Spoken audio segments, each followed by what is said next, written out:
I will come to Abuja as many times as possible to get a training at her academy, because that was the first thing she was doing when she came into Nigeria, trying to equip and train. In this room somewhere on 5th Avenue of Gwarimpa, this small cluster of teachers are gathered to understand how to teach and handle the education of people with special needs.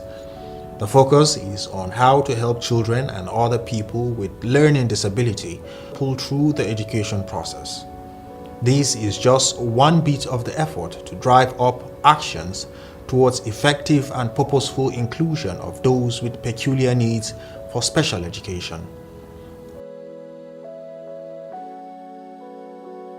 So for you to be able to help children with dyslexia, well, you need to have a strong hold also on what dyscalculia is and what dysgraphia is. Learning disorder or learning impairment and how such conditions are handled remain a critical issue in most school systems. The situation is even more so in parts of the world where gaps in handling conventional education are still a constant struggle and challenge. Attention to peculiar areas such as schooling for individuals with special needs take the backbench and suffer even more. Autism and dyslexia are among such peculiar areas of education. The World Health Organization says 1 in every 160 children has an autism spectrum disorder, ASD. Dyslexia refers to impaired ability to learn or to read. Most recent figures raise the alarming scenario that 1 in every 10 persons are said to have dyslexia. There is a huge need for special education in Abuja, and of course, because we said Abuja, then I believe it's all over the world. Because when you look at all of these conditions, for instance, when you look at dyslexia, you hear research say like 1 in 10 kids have dyslexia. And what does that tell you? That tells you that at least in a classroom, just as I mentioned, there is a child with dyslexia. When I heard this at first, when I read this research at first, I was like, no, it is not possible. But as I started getting into classrooms, offering classroom support, I could see kids with different needs. And the interesting part is that these teachers didn't even know what to do.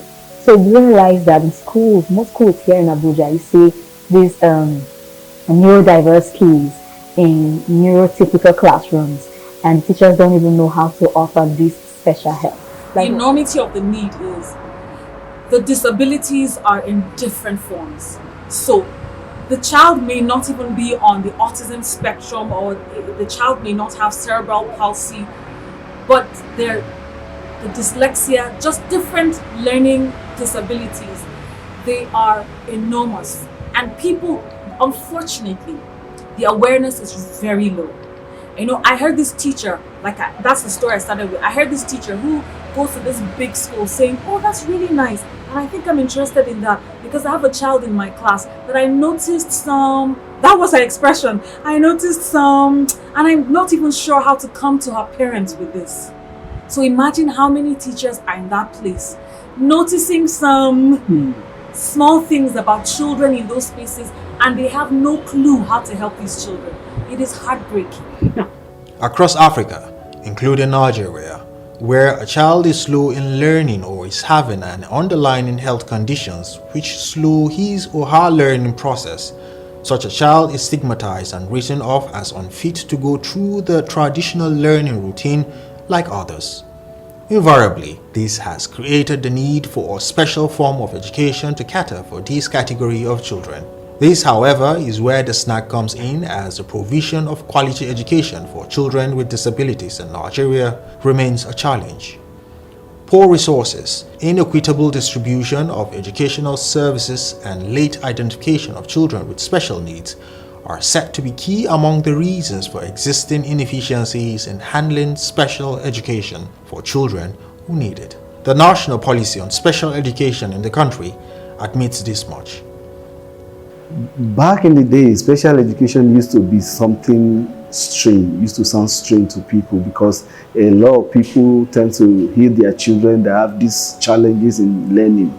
But the advent and the coming out of number of parents seeking answers to so many questions they have to ask for their children that need special attention in terms of education brought in the influx, of knowledge, because they sought knowledge actually. In fact, what I learned, one of the first special school established in Nigeria was owned by a parent, a mother, whose child had a need for special education. Within the FCT, let's even talk about Nigeria at large. First of all, for us to even talk about special needs to be factored into education, we've not finished talking about the budget of education in itself.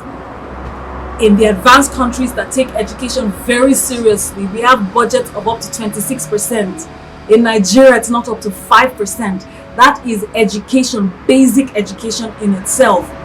Then to talk about special needs, it is a big dilemma.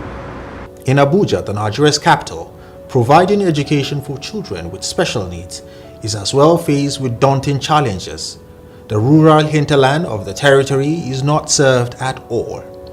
No public sector funded or run school in the FCT offer or make provision for such category of school needing children. Equally, the education curricula do not factor in what experts call neurodiversity with tailored teaching to make the kids get better. This is in spite of the statutory provision in the national policy on education, making education free at all levels for persons with special needs. There are extant policy framework which forbids discrimination in any form in terms of access to education. The rules are wantonly flaunted even in government education facilities. The government could probably be doing much more than the government is doing at the moment, because I don't think there is any school owned by government that is giving or providing special needs education. I don't think. I may be wrong. Now, at least not in Abuja here, but I know a lot of private sector, private owners that have schools that are giving special needs. We have government officials coming to even come and check. Are we doing this right? Are we doing this one right? Whereas government is not making any one input in terms of putting the facility on ground. The government has not done enough.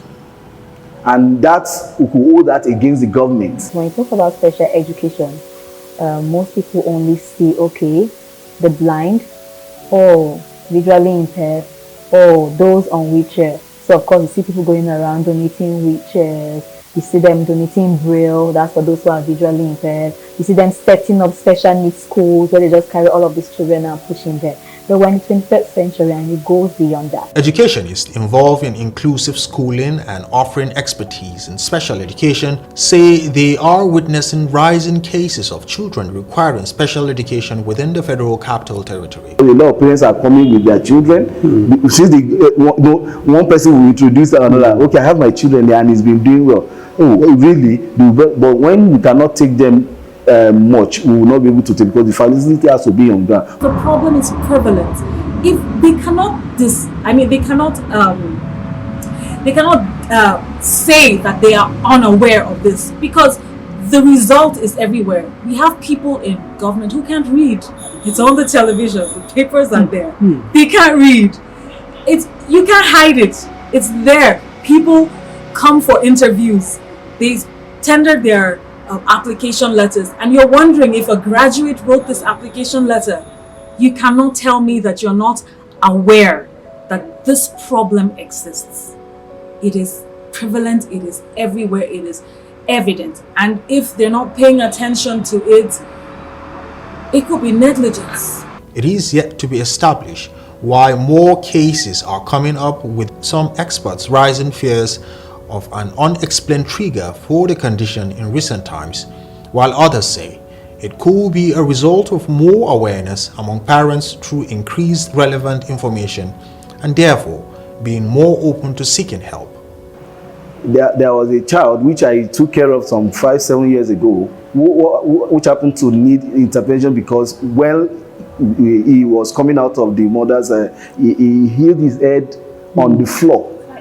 And that was then there was one that that reacted wrongly, negatively to a particular drug. So there are a lot of factors that could be responsible. Even the environment can also cause it.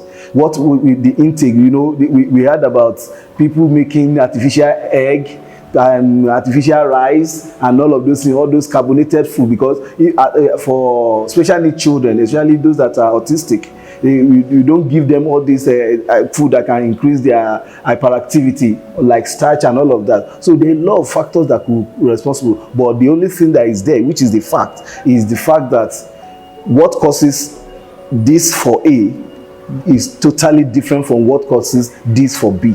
There are a lot of factors. Even there is heredity. Autism is heredity.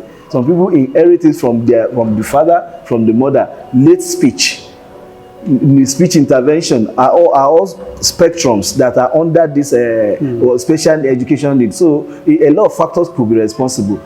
Water, environment, food intakes, the kind of medical attention received during pregnancy, during birth. A lot of factors can be responsible. Schooling for those with conditions of learning disorder is practically left in the hands of private interests who by nature do it for return on investment and profit motives. To this extent, special needs schooling in the FCT is expensive beyond the financial means of many. An average financial outlay to send a child with learning impairment such as autism to school within the FCT hovers around 300,000 naira per term. Some are slightly below that amount. Even at that, charges for provision of special educational backing are additions to the regular fees parents pay. It's so expensive to manage. Very, very expensive to manage. Some parents cannot even afford what we are talking about because in the mainstream school, we have about 10-20 children to one teacher. But under special need education, it is a one-on-one basis. One student, one teacher. Until that child is now able to function favorably in a broad day school, like a mainstream school. You don't just throw them because they'll be like a small fish that is thrown into an ocean and they get drowned. Leaves and Worms discovered that the pattern in the FCT is that the few inclusive schools that run integrated special education are mainly British and American facilities, while in the regular schools in the territory that make any attempt, the trust is for the parents who desire such to make extra arrangement to source and engage a private special education instructor, therapist, or specialist. 1, 2, 1, 2, 3. 3 cool caterpillars splashing in the dew. 1 got soaked, so that left how many? How many did it do? 2. Complete. 2 Caterpillar.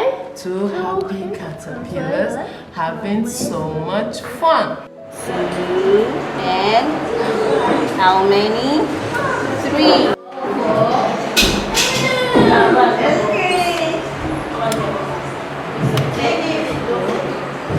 Eyes on the words. So number 8. Let's write number. Which number are we writing? I know. Which number are we writing? Number 8.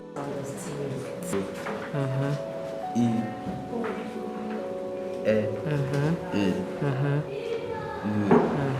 then you're silent.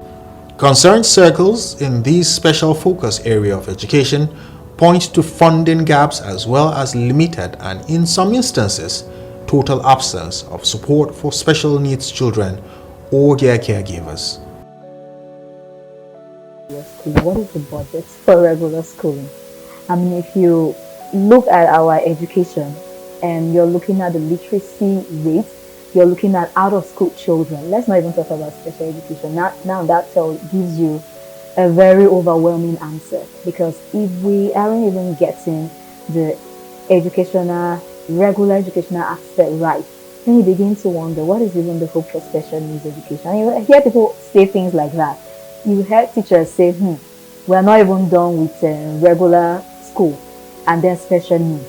So it becomes a thing of sadness, because even with the regular kids, we have lots of them that are out of school. I mean, look at our free education. I mean, when we talk about quality isn't even there, because you look at these teachers, they're not well trained. They don't have all of the facilities, the skills they need to even teach these kids. So what are we even talking about? On a government level, I will still need to do some research. A UNESCO report contested by the Nigerian government puts the number of out-of-school children at around 22 million. A significant number of them are estimated to be children with special needs. At the last count, Nigeria is on record as having only 1,177 full-fledged special needs schools in the entire country, with Kano State having the highest number of 153. The Federal Capital Territory Abuja ranks amongst the least locations in Nigeria with what is called inclusive primary and secondary schools. Only 8 exist in the territory. The existing facility for special needs schooling are also said to fall far below the best practices of reintegrating the few who are lucky to pass through special education coaching back into environment of neuro-normal kids.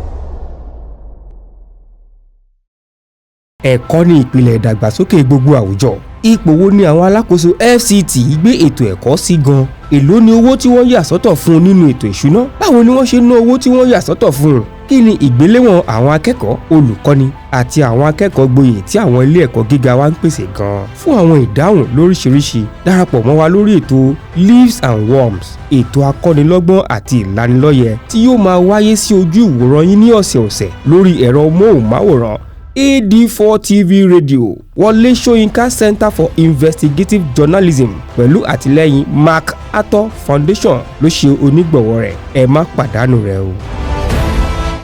You have these kids in the classroom. It's not every child that has a special needs that needs to be in one school. There are neurodiverse difficulties, and people, our leaders, need to understand this. They need to know that, okay, there is dyslexia. Some of these kids can function in a regular classroom. So when you understand that some of these kids can function in a regular classroom, you now start thinking about equipping a regular teacher on how to teach these children. Because they feel, okay, as long as you study special education, you can go to those special needs schools and then you can offer help. But not every child with a disability has to be confined in a particular place. I mean, there's something called least restrictive environment. What is the least restrictive environment for this child? For others, the least restrictive environment is them functioning in a classroom. They can't be there with just the teacher. For others, they can be in that classroom, but they need an extra teacher to just come in and sit with them and help them just go through what they are learning while the teacher is there. For others, they need to be moved during sessions to maybe the library, go through what has been learnt again, and then bring them back. For others, need after-school intervention, like what I offer. And then for others, need to totally be withdrawn for a particular time. We work on whatever the condition is. After a few months, you go back. And then for others, they need those confined environments. But of course, those environments, another thing the government needs to know is that there needs to be a plan. Now, these kids are there. What is the plan for them to come out and be able to, be in a regular classroom? When you push children into a special needs school, the plan is not just for them to remain there. There needs to be an end plan. What is the end plan? Are we just dropping them there? No. They're meant to receive the help there so that they can be translated, or let me use the word transition, if that's the right word for it, transition into a regular classroom. A visit to one of the special needs schools in Abuja gives on-the-field understanding of the kind of education programs this category of children get. This includes personalized and tailored teaching designed for ADHD, autism spectrum disorder, speech and language difficulties, dyscalculia, and dyslexia. The teachers use these to help the children learn new words and phrases. They also use visual aids and sensory activities to help the children learn. Blessing Ngape, a dyslexia coach, says there are rooms to integrate more into the existing programs. There needs to be a transitioning plan. They can't remain there. The goal is to work on them in such a way that we can transition them from there to a regular school. And get integrated. Exactly. They need to get integrated. They are not meant to just be in a special needs school forever. And then you're able to also check who are those that need to start learning skills. What do they need? Are we good after here? Are we taking them to a vocational center, or do we need them to transition into the university?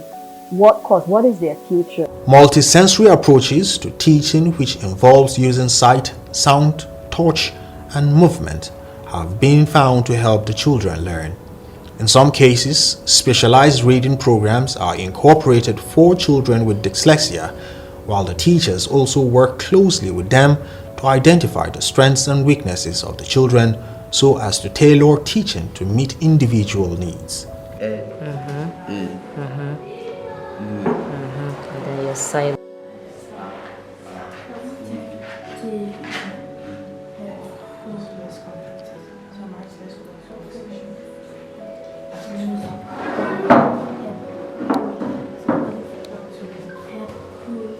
We have 5 major types of disabilities: physical disability, developmental disability, learning disability, emotional and behavioral difficulties, and sensory disabilities. Now, all of these types of disabilities have its own peculiarities. Now, for students with learning difficulty, you require specific tools to assess them, tools to also teach them properly. Disability itself is a spectrum. It's mild, moderate, and severe. So sometimes those students that are on the spectrum of severe, they are better off being taught in segregated education, which is special education schools and special education centers. But those that are having mild cases, moderate cases, they can actually be taught in mainstream schools, because that way their teachers know the concept of inclusive education.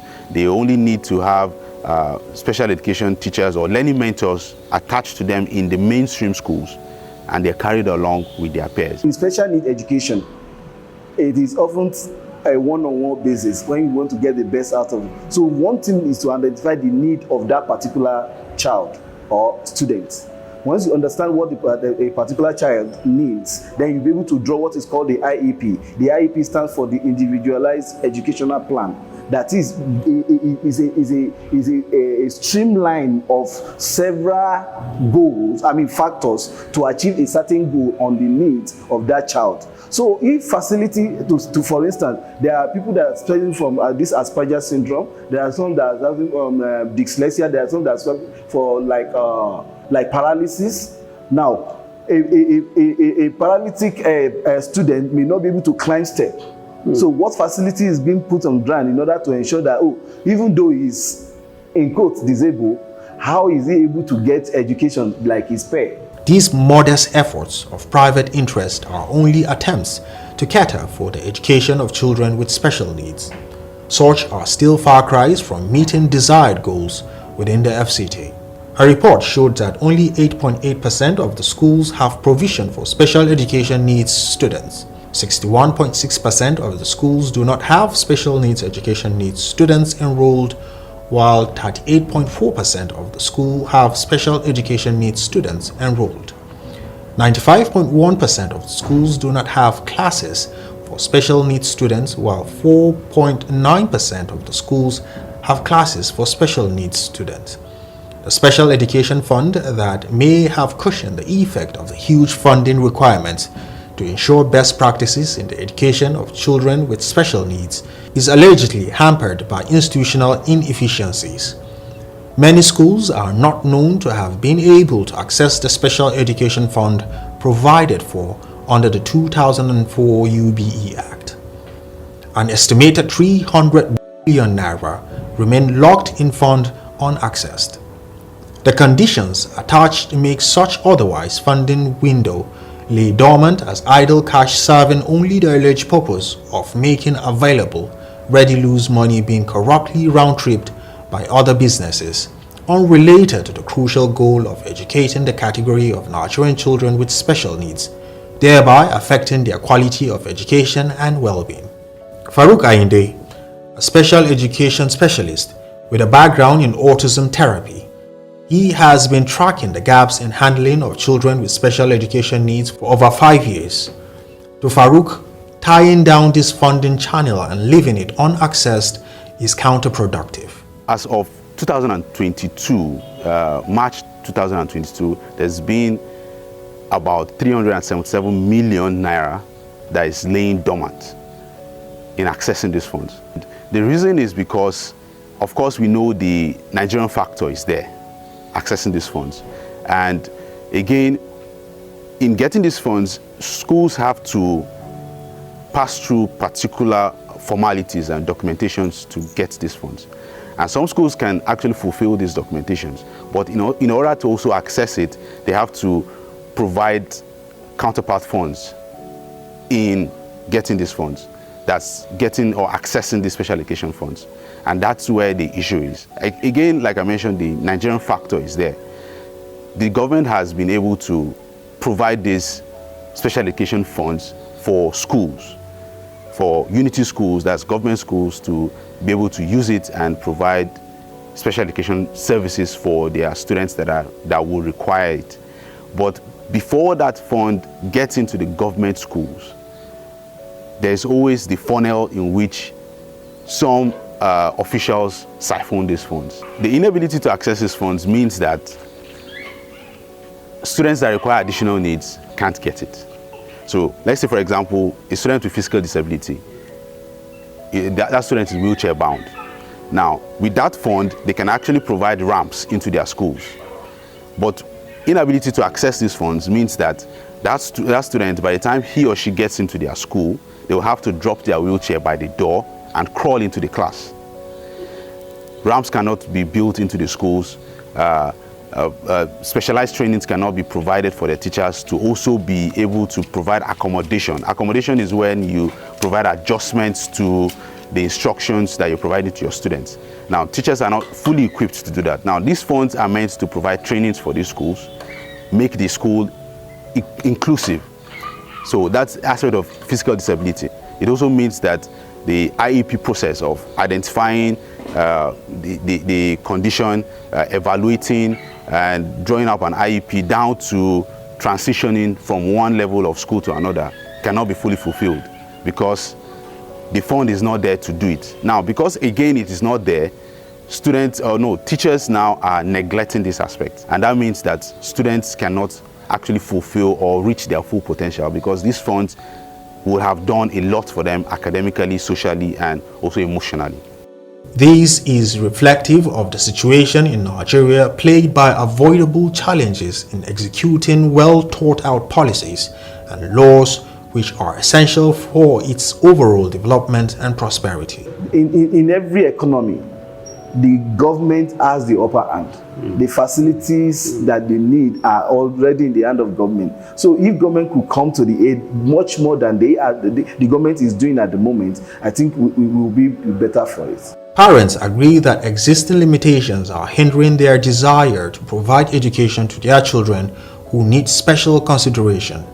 Some are pushing for increased public sector investment on building more schools to cater for those with special needs. My son is 3 years old presently, but when he was 8 months to 9 months, he wasn't babbling like a normal 8 months, 9 months. For a child that has delay in speaking, you need to be patient with him.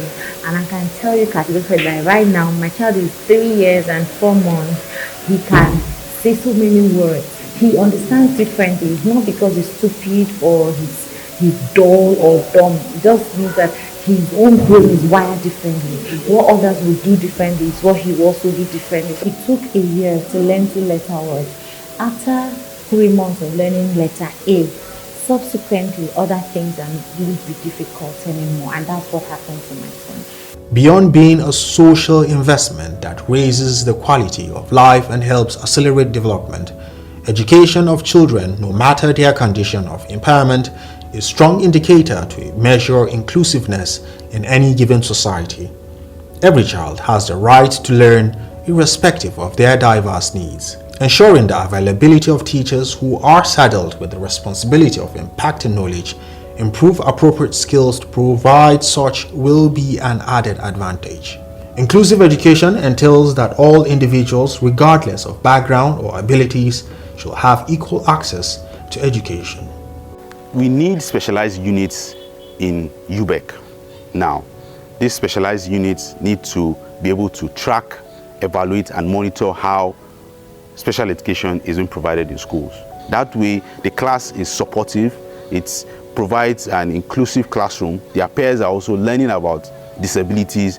It's also teaching them about real-world diversity, because in the real world, you meet quite a lot of learning diverse needs, learning styles. So by having an inclusive classroom where everyone is there, irrespective of your academic functioning, irrespective of your strengths, your weaknesses, you're being taught alongside everyone.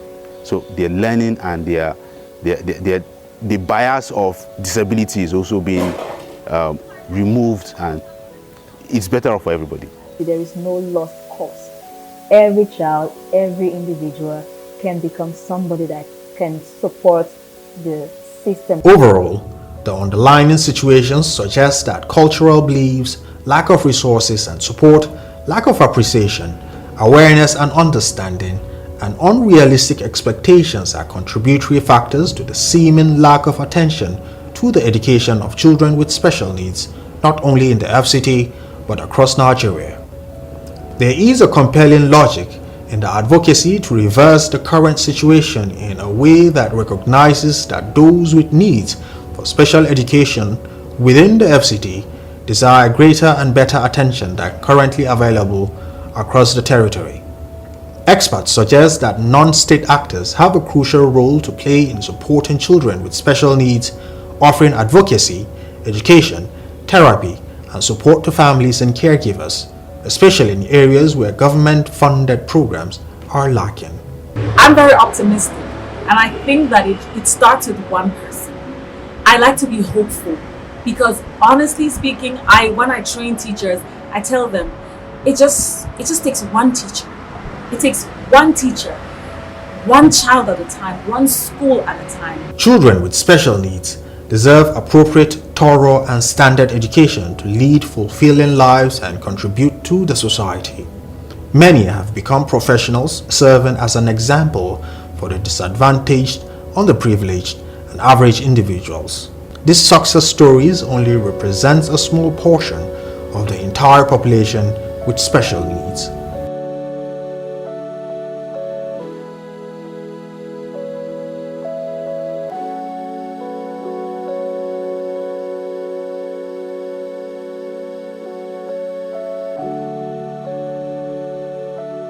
AD4TV Radio, we focus on education with emphasis on research and innovation, science and technology, women and girl-child education, children, health, youth and sports, socio-political and economic reforms, security, environment, entrepreneurship, and entertainment. We'll give you information at your fingertips.